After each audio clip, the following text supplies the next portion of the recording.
AC source अगर हम apply करें कैपेसिटर के अक्रॉस,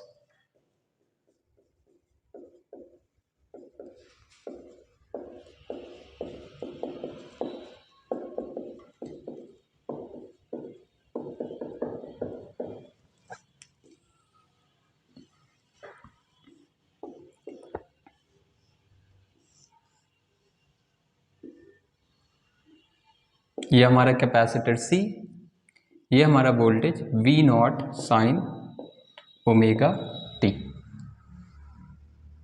अब इसको कैसे सॉल्व करेंगे? तो सपोज इसमें करंट किसी टाइम पर एट टाइम t करंट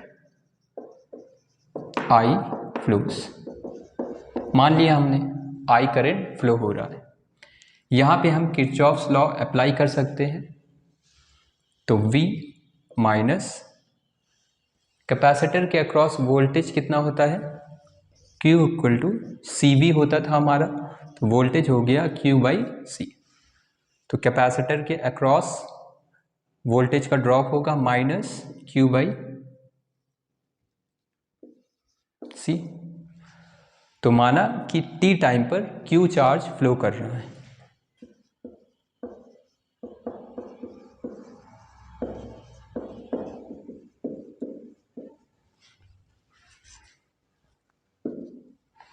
तो V minus Q by C equal to 0।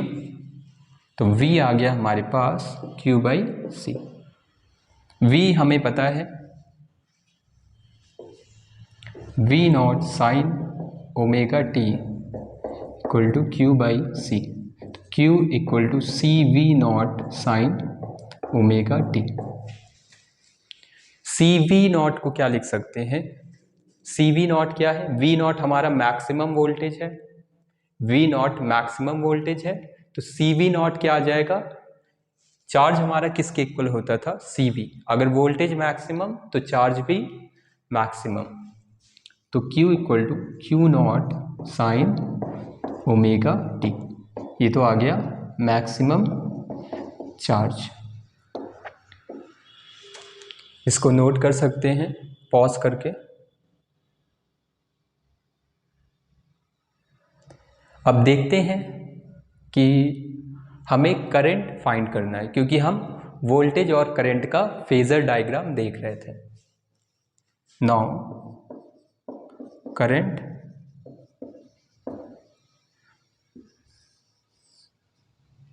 I कितना आ जाएगा? dq upon dt। करंट हमारा क्या होता है? Rate of flow of charge. तो dq अपॉन dt का यूज करेंगे। यहाँ पे यूज कर सकते हैं। करंट कितना आ जाएगा? Q नॉट कांस्टेंट है, बाहर आ जाएगा d by d t of sine omega t, ये आ जाएगा। इसको नोट कर लें पहले पॉज करके।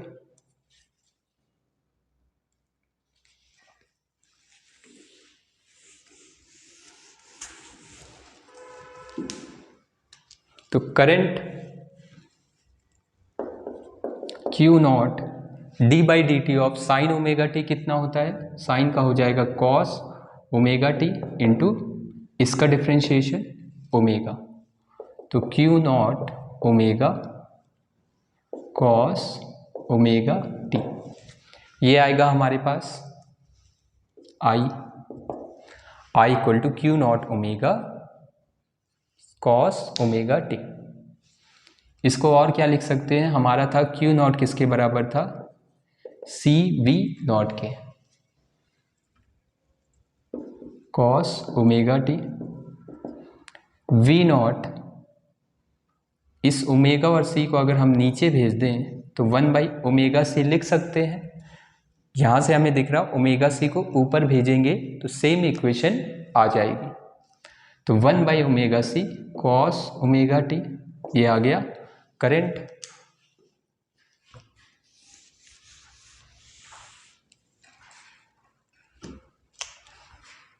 अब ध्यान से देखेंगे। Let 1 by omega C equal to XL। इसको हमने एक वेरिएबल लिया XL। XL को बोला जाता है एक्स सी लेंगे कैपेसिटर के अक्रॉस, इसको बोला जाता है कैपेसिटिव रिएक्टेंस। अब देखते हैं क्यों ऐसा होता है। करंट हमारा अगर यहाँ से देखें, देयरफॉर आई नॉट, आई कितना आ गया है, यहाँ पे हमारा ये वाला जो वैल्यू है आई नॉट लिख सकते हैं, ये हमारा मैक्सिमम एम्पलीट्यूड बताता है, यही हमारा करंट है उस कैपेसिटर के across, maximum current across the capacitor into cos omega T. तो आई नॉट कितना आ गया, वी नॉट बाई 1/ओमेगा सी को हमने क्या लिखा है, वी नॉट बाई एक्स सी। तो जैसे करंट हमारा वी नॉट V/R होता था रेजिस्टर के अक्रॉस, उसी तरह कैपेसिटेंस के across V naught by X C हो जाएगा अगर हमारा वेरिंग वोल्टेज सप्लाई हो रहा है। तो आई नॉट आ गया वी नॉट बाई एक्स सी। तो सेम काम जो रेजिस्टर करता था उसी की तरह इसका काम है।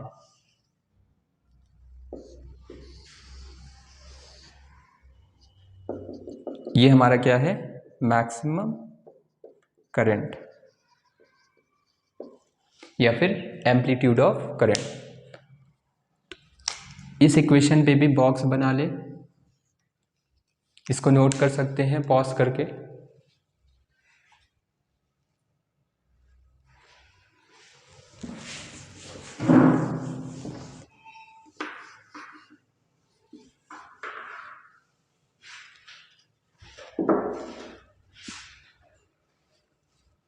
अब देखते हैं आई हमारा कितना आ जाएगा।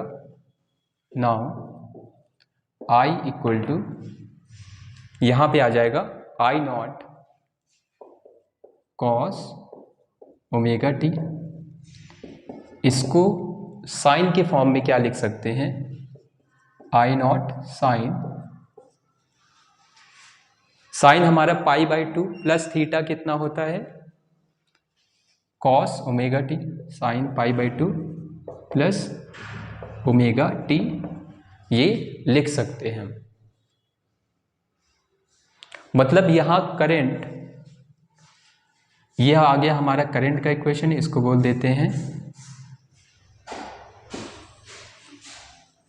इसको बोल देते हैं ए, और दूसरा हमारा voltage V naught sine omega t. Voltage हमारा ये था V naught sine omega T.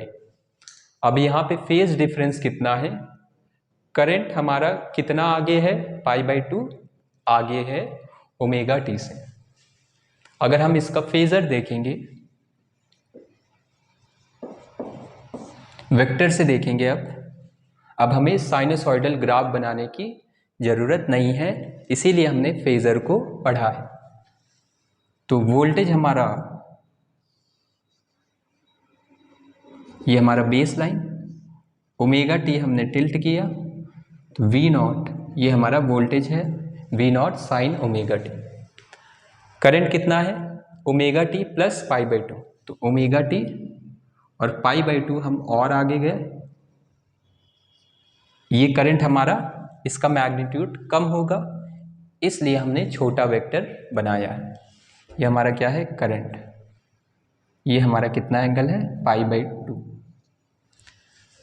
तो यहाँ पे current leads the voltage by π/2।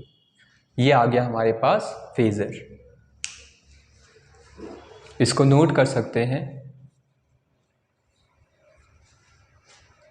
Pause करके नोट कर ले।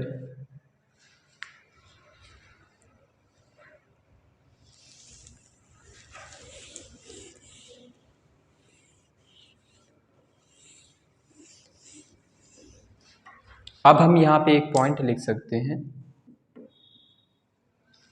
सो current leads the voltage by π/2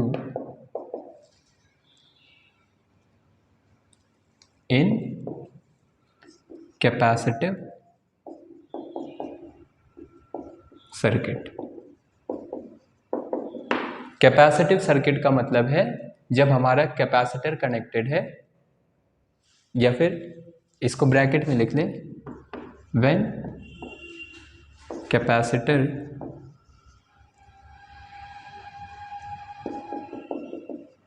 is connected across AC source.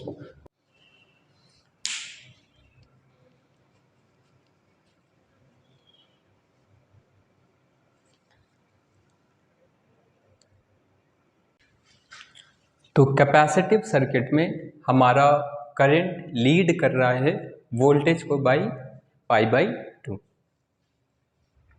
अगर इसी का ग्राफ देखेंगे ताकि हमें मतलब पता चल जाए, अगर ध्यान से देखें t = 0 पे cos 0 क्या होता है 1, तो करंट हमारा मैक्सिमम वैल्यू पहुंच चुका है और वोल्टेज हमारा t = 0 पे कितना आएगा 0, क्योंकि sine omega t 0, sorry sine 0, इसलिए वोल्टेज 0।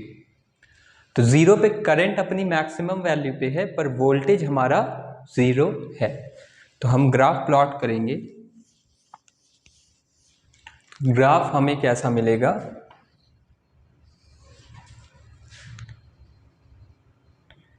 तो 0 पे करंट मैक्सिमम है, ये हमारा 90 डिग्री, ये हमारा पाई। कॉस का ग्राफ, साइन का ग्राफ,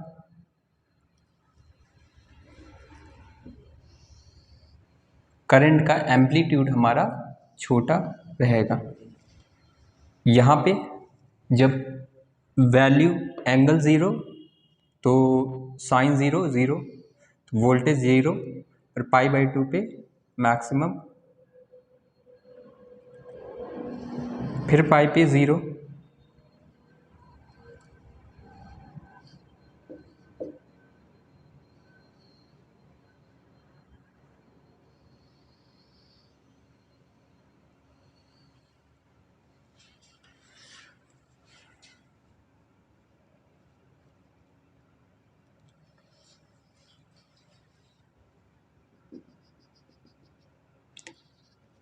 करंट का ग्राफ हमारा छोटा आना चाहिए क्योंकि करंट का मैग्नीट्यूड कम है, ऐसा कुछ आएगा। वोल्टेज का मैग्नीट्यूड ज़्यादा है, तो जब वोल्टेज हमारा कितना हो गया है 3π/2 पे, ये हमारा मैक्सिमम आएगा।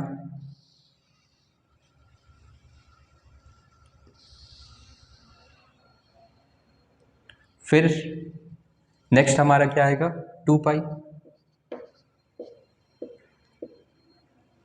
2π पे फिर से साइन 2π 0, और बट हमारा 2π पे करंट मैक्सिमम होगा,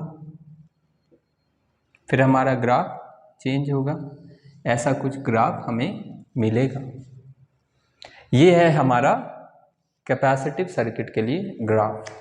तो ग्राफ हमारा थोड़ा सा कॉम्प्लेक्स दिख रहा है, तो यहाँ पे करंट है हमारा छोटा वाला और ये है वोल्टेज।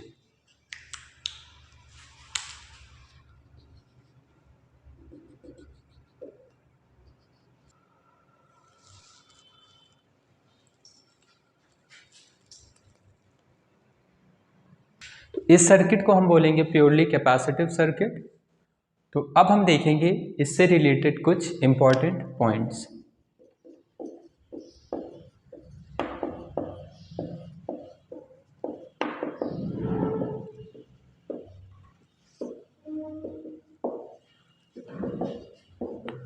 तो कैपेसिटर से रिलेटेड हम कुछ इंपॉर्टेंट पॉइंट्स देखेंगे। अगर हम कैपेसिटर को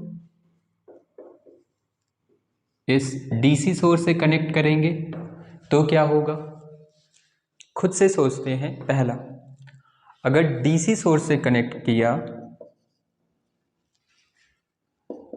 if capacitor is connected with DC source, then यहाँ पे हमारा चार्ज फ्लो होना चालू होगा, यहाँ पे धीरे धीरे स्टोर हो जाएगा, पूरा चार्ज स्टोर हो गया है। तो उस चार्ज फ्लो की वजह से क्या आएगा, करंट आएगा। तो करंट हमारा बहुत छोटे टाइम के लिए रहेगा। इसने चार्ज स्टोर कर लिया, अब इस बैटरी का काम खत्म, बैटरी हमारा डिस्चार्ज हो चुकी है। तो जब चार्ज फ्लो हुआ तो हमारा कैपेसिटर चार्ज हो गया फुल्ली, अब चार्जिंग बंद हो चुकी है। तो हम लिखेंगे then current flows for very short interval of time. करंट बहुत छोटे इंटरवल के लिए फ्लो होगी और उसके बाद करंट हमारा ज़ीरो हो जाएगा। सेकंड, पर अगर हम AC सोर्स अप्लाई कर रहे हैं, if capacitor is connected across AC source, तो AC सोर्स में क्या होगा, सपोज पहले हमारा वोल्टेज कैसा था, पॉजिटिव था। वोल्टेज का ग्राफ हमारा कैसा है, ऊपर की तरफ, और ये नीचे वाला नेगेटिव वोल्टेज, ये वाला पॉजिटिव और ये नेगेटिव। तो यहाँ से चार्ज फ्लो होना चालू होगा। पहले हम पॉजिटिव साइकिल के लिए डिस्कस करते हैं। तो यहाँ पे दिख रहा है वोल्टेज हमारा वेरी कर रहा है, तो धीरे धीरे वोल्टेज इंक्रीज कर रहा है, तो चार्ज भी इंक्रीज करेगा। यहाँ पे चार्ज हमारा इंक्रीज कर चुका है और कैपेसिटर ने धीरे धीरे उस चार्ज को स्टोर कर रहा है। मैक्सिमम कितना चार्ज स्टोर कर सकता है वो भी हमने देखा था, कितना आया था, Q0 CV0, CV0 आएगा मैक्सिमम चार्ज। अब जब मैक्सिमम चार्ज स्टोर कर चुका है, अब वोल्टेज कैसा हो गया हमारे पास, नेगेटिव वोल्टेज हो गया, नेगेटिव। तो अब कैपेसिटर इसको चार्ज सप्लाई करने लगेगा, तो कैपेसिटर हमारा क्या होने लगेगा, डिस्चार्ज होने लगेगा। तो यहाँ पे भी अभी भी चार्ज फ्लो कर रहा है, अपोजिट डायरेक्शन में फ्लो करेगा, तो चार्ज का फ्लो हमारा मेंटेन्ड है। तो चार्ज अगर फ्लो कर रहा है तो करंट फ्लो कर रहा है। तो if capacitor is connected across AC source, then as voltage varies with time, so